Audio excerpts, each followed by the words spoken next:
A couple of my other favorites, I just love it. Jaws, like, who wouldn't want to see that? It's such a scary-ass poster. Like, the shark is so big, his teeth are so crazy, you can just swallow her up in one gulp. And E.T., I love that poster. I love it, and the reason I love it, it took me a couple of years to figure out why I love this poster so much, and it's because the bike is offset in the moon. The moon is like perfectly centered, and they could have just plopped that bike right in the middle and been done with it, lined up with the, that's what I would have done. I would have just like put it in the middle and it lines up with the logo.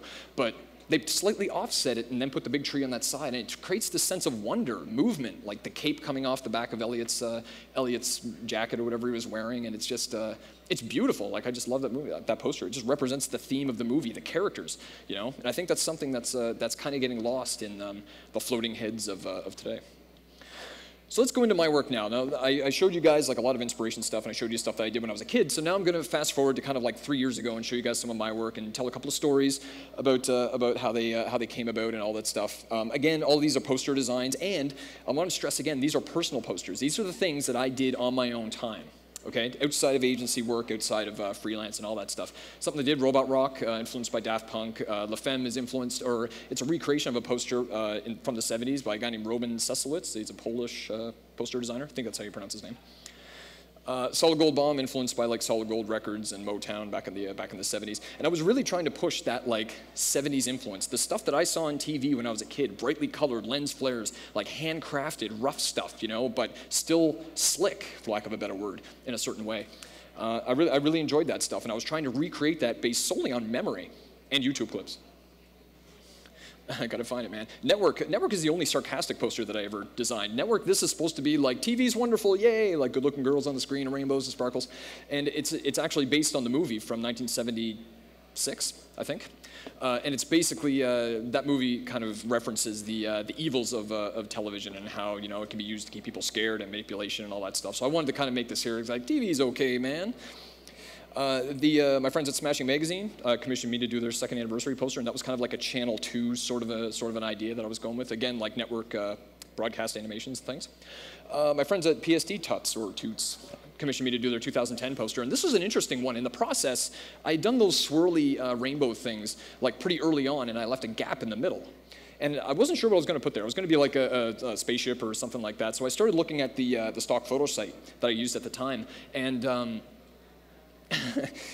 down in the bottom, like, you might like box, I typed in science fiction. It's like, if you like science fiction, you might like this girl with her skin painted black. And it confused me, but then I was like, huh, like, maybe that's a thing. So I ended up using it, and it actually, like, being suggested photos by a stock photo thing actually changed the entire concept of the poster. Awesome. So basically, the idea for this one was I wanted to create a poster that I myself would like when I was 7.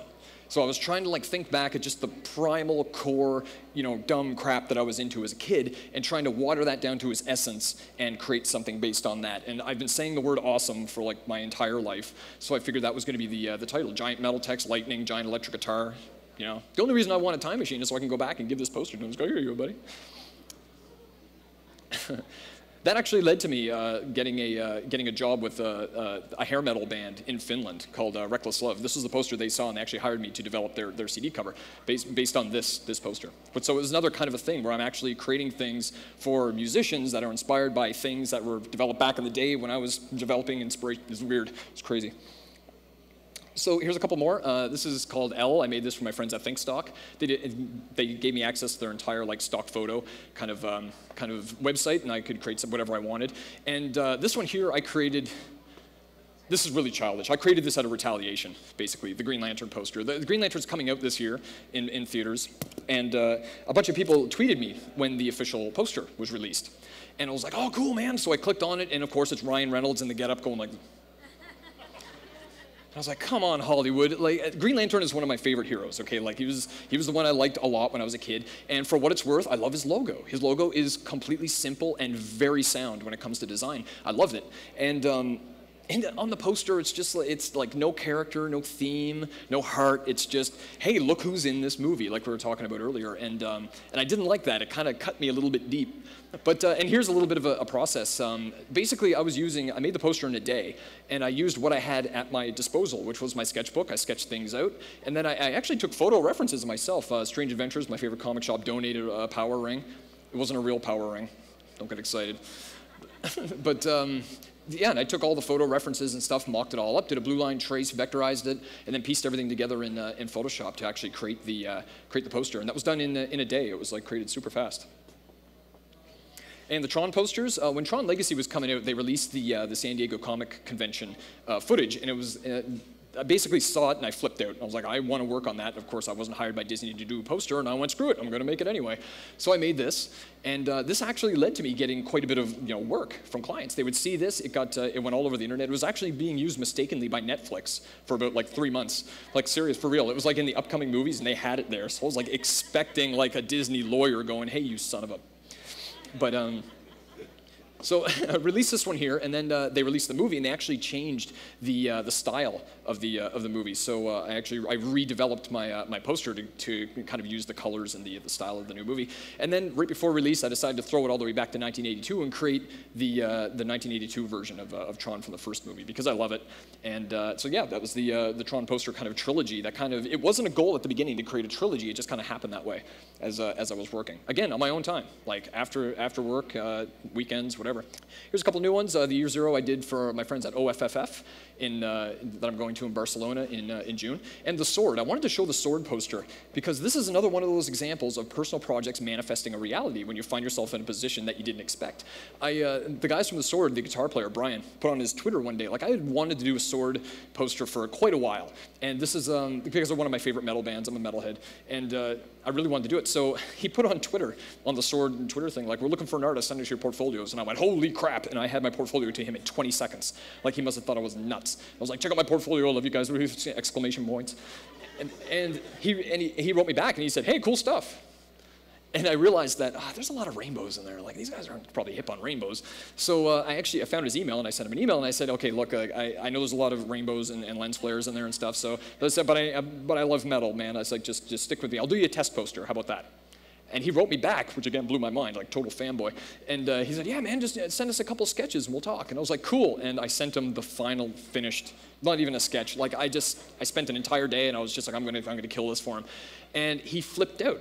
He wrote me back, and he was just like, this is crazy. And they actually ended up using it for their Australian tour promotion when they were down in Australia. They're on tour right now in Europe, and they have screen prints of the poster they're selling. So all of a sudden, my personal passion, my personal projects that I love doing on my own time actually manifested a reality for me. I ended up emailing back and forth with a guitar player from one of my favorite metal bands. And that's cool. That's really cool. So the Signal Noise online architecture. What I want to talk about here is I get a lot of emails like through my broadcasts, Thursdays at 3 p.m. Eastern, if you guys want to tune in. It's on the internet.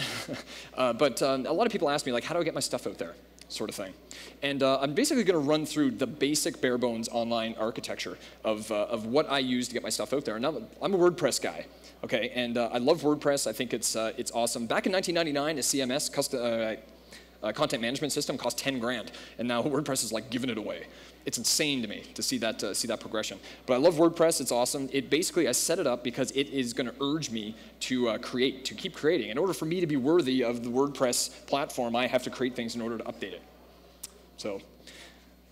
Awesome. And another thing, when it comes to clients looking at your work, you don't want them sifting through a bunch of blog posts. So I maintain that a gallery is kind of an essential thing. Have a one-click gallery. I have a gallery button in the upper right-hand corner of the website. You click on it, you get the cargo gallery. It's awesome. It's just one shot. Everything's there: thumbnail, form, extra information, contact info. So potential clients can click that. Flickr, I love Flickr. It basically does the same thing as these other two things, only it's built-in network. It's awesome. You can comment on other people's stuff, add it to pools. Pools are sometimes streamed right onto the front page of places like Advisito and all these other blogs. And it's awesome. Really, really good. Behance, however you pronounce it.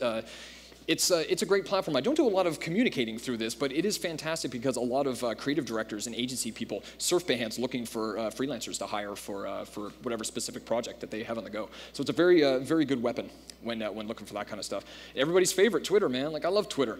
Twitter's great. @Signal Noise is my Twitter handle if you want to check it out. But it's awesome. It's great for keeping in touch with other people, keeping inspired too. Like it's great to know what people like Chuck Anderson's up to and Josh Davis and everybody. It's excellent. It's a great motivator. Now, I don't use Facebook a lot. I update it, but I know that it has worked out amazingly for a lot of people in terms of the communication that they can have directly with other people in the world. So I want to add Facebook there. In a nutshell, this is basically the online architecture of what Signal Noise is. This is how I get my work out there. So clients, I want to talk quickly about clients.